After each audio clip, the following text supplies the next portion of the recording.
மக்கள் அனைவருக்கும் வணக்கம். நேற்றைய வீடியோல அஜித் அவர்கள் அடித்து கொலை செய்யப்பட்டதற்கான பின்புலம், அவர் மீது என்ன புகார் இருந்தது, எப்படியா அதை காவல்துறை கையாண்டது, இதை நம்ம சொல்லியிருந்தோம். ஆனால் இன்னைக்கு நாம பார்க்கறது சில கூடுதலான அதிர்ச்சி ஊட்டும் தகவல்கள். அது என்ன அப்படின்னா, இது அரசாங்கமே சேர்ந்து ஏதோ ஒரு மந்திரியின் பின்புலத்தில் இதை மூடி மறைக்கிறதுக்கான வேலைகளில் இந்த திமுக அரசாங்கம் ஈடுபடுவதற்கான சில முக்கியமான சந்தேகங்கள் இன்று எழுப்ப முடியும். அதற்கு காரணம் ஒரு வீடியோ இன்னைக்கு ரிலீஸ் ஆயிருக்கு. இந்த விவகாரத்தில் 5 காவலர்கள் கைது செய்யப்பட்டு சிறை கிளம்பப்பட்டிருக்காங்க. ஒரு டிஎஸ்பி, அந்த போல இந்த மானாமதுரை டிஎஸ்பி சஸ்பெண்ட் பண்ணியிருக்காங்க. ஒரு எஸ்பி, சிவகங்கை மாவட்டத்துக்கான எஸ்பியை இடைமாற்றம் செஞ்சுருக்காங்க. இப்போ அந்த வீடியோவை பார்த்துருங்க. வீடியோ பார்த்ததுக்கு அப்புறம் நான் ஒரு முக்கியமான சில கேள்விகளை உங்களுக்கு எழுப்புறேன். அப்போதான் திமுக அரசு இதில் செய்யக்கூடிய தில்லாலங்கடி வேலைன்னு என்ன தெரியும். அதோட ரொம்ப முக்கியம், நீதிமன்றத்தில் போய் திமுக அரசு எந்த அளவுக்கு பச்சையா பொய் சொல்றன்ற விஷயம் புரியும்.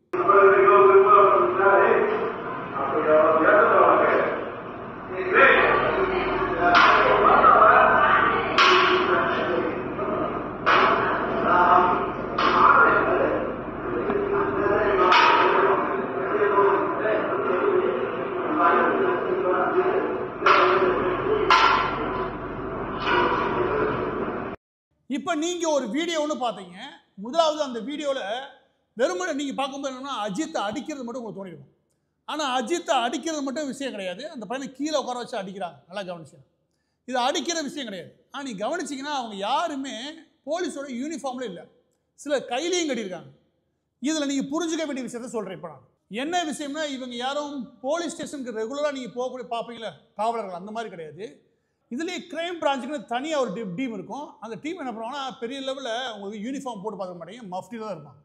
இவங்களுக்கு தனியாக பில்டிங் இருக்கும். அதில் உட்காந்து இந்த மாதிரியான புலன் விசாரணைகள் இருக்குல்ல, அதில் ஈடுபடக்கூடிய நபர்கள். இதுக்காக நீங்கள் அடிக்கடி கேள்விப்பட்டிருக்கீங்க.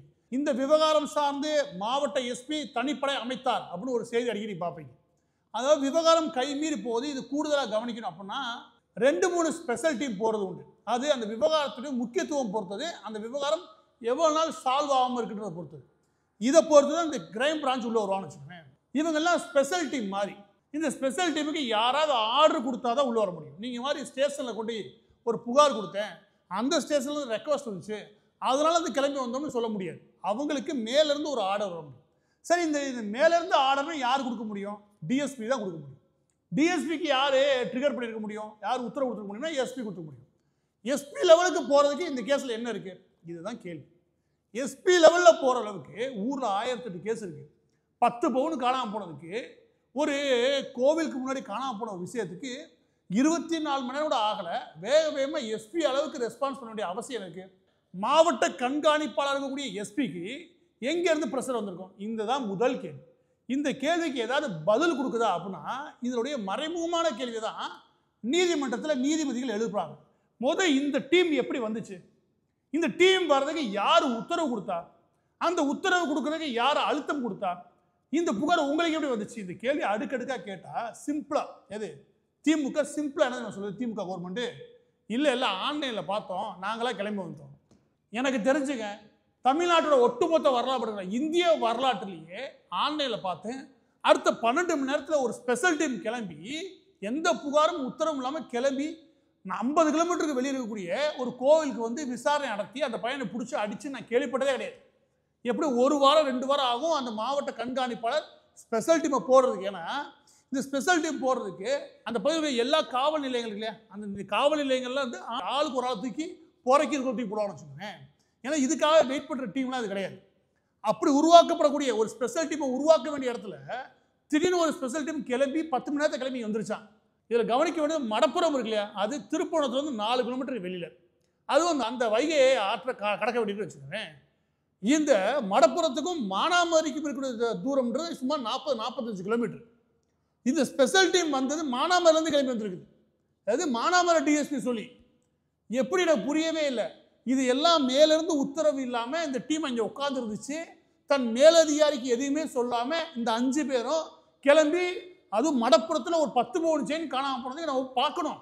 அவ்வளோ தூரத்துக்கு நம்ம நாட்டு பற்றோட இருக்கோம். மக்களை பாதுகாத்தே ஆகுன்ற அளவுக்கு நீங்கள் காவல்துறை வேலை வாங்குறீங்க. யார் காதில் பூ சுற்றுறீங்க? கேட்டா போய் நீதிமன்ற காதில் பூ சுற்றிருக்கீங்க, மக்கள் காதில் பூ சுற்றி வந்து நிற்கிறீங்க. இதெல்லாம் கவர்மெண்ட் நடத்துறீங்க, வேலை நடத்துறீங்க. நான் கேட்குறேன், இவ்வளோ வெக்கமே இல்லாமல் நீதிமன்றத்தில் இது ஒரு பதிலும் போய் சொல்கிறீங்க.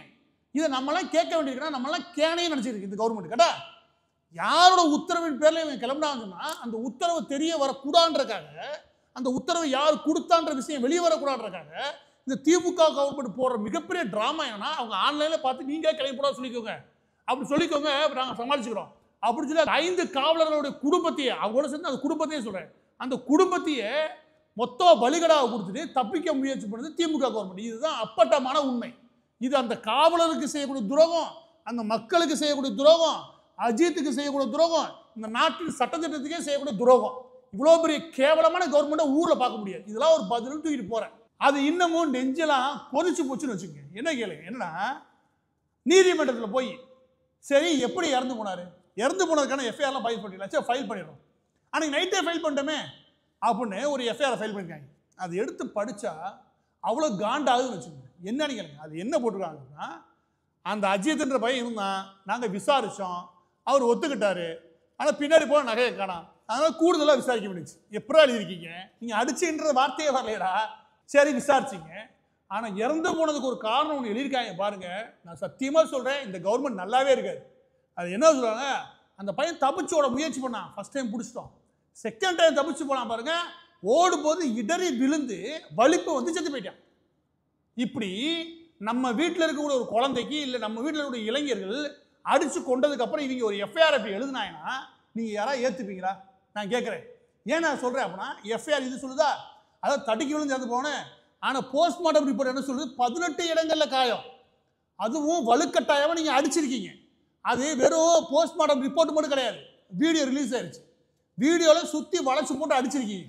இவ்வளோ செஞ்சுட்டு ஒரு எஃப்ஐஆரை எப்படி நீதிமன்றத்துக்கு முன்னாடி கூட உங்களால் சப்மிட் பண்ண முடியுது திமுக கவர்மெண்ட்? நான் கேட்குறேன். தப்பிச்சு ஓடுனானா, தடுக்கி விழுந்து வலிப்பு வந்து செத்து போயிட்டானா? எனக்கு புரியலை. அவனா 80 வயசு கிழவனா? முதலாவது தப்பிச்சு போகிறவங்க நீங்கள் வரும்போது தப்பிச்சு போயிருக்கணுமே. அந்த நபர் மீது எனக்கு தெரிஞ்சு பெரிய புகார்களாக கிடையாது. அப்படி தவறு செஞ்சது செய்யாது, அது தனி கதை. தவறு செஞ்சதாகவே இருக்கட்டுமே, அப்படின்னா தவறு செய்யக்கூடிய முதல்ல தப்பிச்சு ஓடிடுவானே. உங்களோட அடி வாங்கிட்டு உட்கார அவசியம் என்ன இருக்குது? முழுக்க நீங்கள் அடித்து முடிச்சதுக்கப்புறம், உங்களோட உண்மையெல்லாம் ஒத்துக்கிட்டதுக்கு அப்புறம், உங்களோட உண்மையில சொன்னதுக்கு அப்புறம் தப்பிச்சு ஓடினாரு. அப்புறம் தான் நாங்கள் முடிக்க முயற்சி பண்ணோம். இன்னொருத்தர் தப்பிச்சு ஓடினாரு, வலிக்கு வந்து செத்து போயிட்டான்ற. இதெல்லாம் எஃப்ஐஆர். உங்களோட வெக்கமே கிடையாது. உங்கள் வீடு உங்களுக்கு ஒரு குடும்பமே கிடையாது. இதே மாதிரி கர்நாடக குடும்பத்தில் ஒரு நடச்சு இதுமாதிரி எஃப்ஐஆர் இல்லையா? நான் கேட்குறேன். இப்போ இதுலேருந்து அப்படியே 3வது விஷயத்துக்குள்ள வரும். அது என்ன அப்படின்னா, அப்போ இந்த உத்தரவு யார் பேரில் போச்சு, இதுதான் நாங்கள் விசாரிக்க ஆரம்பிக்கிறோம். நாங்கள் விசாரிக்கும் போது தெரியுது என்ன அப்படின்னா, இவங்க மேலேருந்து ஏதோ உத்தரவு நிச்சயம் வந்திருக்குது. அதில் மிக முக்கியமான புள்ளியாக நமக்கு தெரியுது, திருப்போணத்தை சேர்ந்த திமுக நிர்வாகி சேங்கை மாறன். அவர் தான் மாவட்ட செயலர் நினைக்கிறேன். சேங்கை மாறன் திமுகவுடைய முக்கியமான நிர்வாகி. அந்த ஆள் தான் ஃபஸ்ட்டு இதோட ஆட்களை அனுப்பி, அவர் இறந்து போனதுக்கப்புறம் அந்த குடும்பத்துக்கு ஆசை வார்த்தை காட்டி அந்த குடும்பத்தை மொத்தம் பணியை வச்சு இந்த விஷயம் மேலே வராமல் தடுத்துறதுக்கு முயற்சி பண்ணார். இந்த ஆள் தான் முக்கியமான காரணம். அங்கேருந்து டிஎஸ்பி ஒரு தனி குழுவை அனுப்புறதுக்கு அப்படின்ற ஒரு குற்றச்சாட்டு இருக்குது. இந்த குற்றச்சாட்டுக்கு திமுகவோட பதில் என்ன? சேங்கை மாறனை ஏன் கைது பண்ணல? சேங்கை மாறன் யார் ஃபர்ஸ்ட்டு? அந்த ஏரியா தாசில்தாரா, அந்த ஏரியா ரெவன்யூ டிபார்ட்மெண்ட் ஆஃபீஸரா, இல்லை எஸ்பியா, இல்லை டிஎஸ்பியா? எதுக்கு என்ன தைரியம் இருந்தா இறந்து போன அந்த குடும்பத்தில் போய் நீ பஞ்சாயத்து பேசுவ? உன் குடும்பத்தில் இதே மாதிரி ஒருத்தர் இறந்து போனா நாங்கள் வந்து பஞ்சாயத்து பேசினா நீ ஏத்துப்பியா? இது சட்டத்தின்படி ஆட்சி நடத்துறியா, இல்லாடி வெக்கம் கட்டு போய் ஆட்சி நடத்துறியா? இதுல 4வது ஒருத்தன் வேணா, அவனை அடிக்கிறதா இல்லைன்னா தெரியல, செக்யூரிட்டி கார்டு இறந்துருக்கான். செக்யூரிட்டி சர்வீஸ் ஐஎஸ்எஃப்னு ஒரு கம்பெனி கொடுத்துருக்கு. அந்த கம்பெனி என்ன பண்ணுதுன்னா, அந்த இந்து அறநிலையத்துறை இருக்கு இல்லையா, அதில் சம்பளத்தை போட்டு பாதி சம்பளம் கிம்பளத்தை எடுத்து மினிஸ்ட்ரிக்கு கப்பம் கட்டுது. அப்போ எங்கே போனாது சேகர் பாபு? உனக்கு கீழே விட கோவிலாக நடந்திருக்குது, நீ கொடுத்த செக்யூரிட்டி பெர்மிஷன் கொடுத்த ஐஎஸ்எஃப்ன்ற நிறுவனத்திலிருந்து தான் அவனுக்கு வேலை வாய்ப்பு கொடுத்துருக்காங்க. அந்த நிறுவனம் ஒரு புகார் கொடுத்துக்கணும், நீ ஏதாவது பதில் சொல்லிருக்கணும். ஏன் 2 பேரும் வாயை மூடிட்டு கம்முன்னு கிடைக்கிறீங்க? ஒரு ஊழியர், தன்னிட்ட வேலை பார்த்த ஒரு ஊழியர் இறந்துருக்காரு, அந்த நிறுவனம் வாயை பூத்திட்டு இருக்கு. என்ன காரணம்? உனக்கு கப்பம் கட்டுறதுனால. ஏன் அந்த நிறுவனத்தை இழுக்கவே இல்லை? நீங்க கப்பம் வாங்குறதுனால. கேட்டா அப்போ அந்த நிறுவனத்தை காப்பாற்ற முயற்சி பண்ணுறீங்க. ஒரு கேஸ், ஒரே ஒரு நபர் இறந்ததுல இந்த திமுக கவர்மெண்ட் எவ்வளோ கேவலமாக எல்லா பக்கட்டும் கொஞ்சம் கூட கூச்ச நாச்சமே இல்லாமல் அரசியல் பண்ணு தெரியுதா? இதுக்கு கடைசியாக இறுதியாக இன்னைக்கு 4 நாள் தூங்கிட்டு இருந்த எம்கே ஸ்டாலின் நீ கேட்குறாங்க, அவர் எப்படி பதில் சொல்ல நீங்கள் எடுத்து பாருங்க. அதெல்லாம் வந்தப்பே நடவடிக்கை எடுத்துச்சு. இந்த மாதிரி ஒருவேளை எடப்பாடி பழனிசாமியோ இல்லாட்டி ஒருவேளை மத்தியில் ஏதாவது கவர்மெண்ட்டு நரேந்திர மோடியோ பதில் சொன்னால் நீ ஏற்றுப்ப மீடியா? அந்த தெனாவட்ட பதில் சொல்கிறாரு. அவர் முதலமைச்சர் தானே, வேற ராஜா கிடையாது, இல்லை குறுநில மன்னன் கிடையாது. நாட்டில் ஓட்டு போட்டு தேர்வு செஞ்சு முதலமைச்சர் உட்கார வச்சிருக்கோம். பதில் இப்படி கொடுப்ப நடவடிக்கை கிடையாது. உங்கள் வீட்டில் நடந்த இது மாதிரி பேசியான்னு கேட்குறேன். எனவே மீடியா கொஞ்சமாவது பொறுப்போட என்னன்னு உணர்ச்சியோட கேளுங்க. அதை விட்டு பேன் போய் நிற்கிற முதலமைச்சர் நீ என்ன கேட்டுக்கணும்? யார் உத்தரவின் பேரில் போனீங்க? தனிப்படைன்ற ஒரு படையை யார் அமைச்சது? தனிப்படை அமைச்சு அனுப்புறதுக்கு யார் உத்தரவு கொடுத்தது? அந்த உத்தரவு கொடுக்குற அளவுக்கு அதில் என்ன ப்ரெஷர் இருந்தது? இதெல்லாம் போய் நீ முதலமைச்சர்கிட்ட கேட்டோம். அங்கே அவர் நிற்பாரு, சார் ஏதாவது சொல்லுங்கள் சார், அவர் நடவடிக்கை எடுத்தாச்சு அப்படி போவார். அதை எடுத்து நீ செய்தியாக போடுவேன். உனக்கு வெக்கமா இல்லை? நான் மீடியாவை கேட்குறேன், உனக்கு வெக்கமா இல்லை? அந்த ஆள்கிட்ட கேள்வி கேட்க முடியலன்னா அப்படி என்ன பொழப்பு வாழ்றேன்றேன்.